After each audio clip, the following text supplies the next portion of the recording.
So wanted to run through some options for a purchase price in Virginia, priced at 149,000. It's been on the market for a little bit, and what are some options to make the numbers look more attractive for a seller?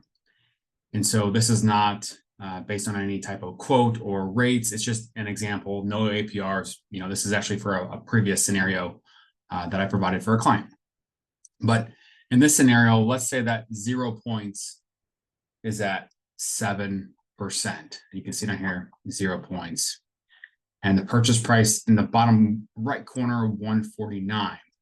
So on this bottom, if the seller were going to lower the purchase price to try to increase the attractiveness of the listing, this is how some of the numbers would work. So basically $2,000 roughly lower purchase price to 146,805. Now this is a number that looks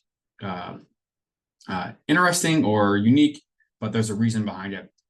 That difference in payment ends up being about $15.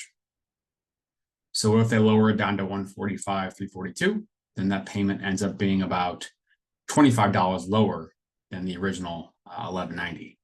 Okay, so come to the top row, all of these have a purchase price of 149. So what you've got rates being different.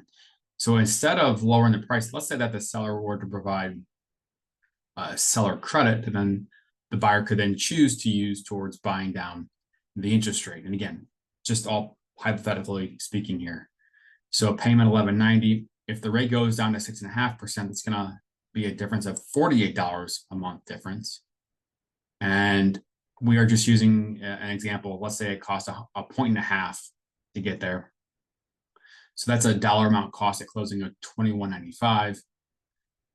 And to take it to the next step down, let's say that you buy down to 6%. So this is a cost of 2.5 points, which again, 2.5 times the loan amount, 0.025, so 2.5 percentage points, ends up being $36.58. And then that lowers the payment an additional $47. So all in all, you're looking at lowering the payment by almost, a little over $90 a month.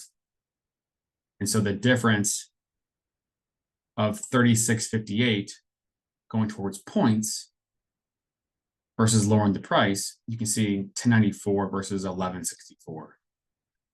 So just an example of what can be done if you provide credits as opposed to lowering the purchase price.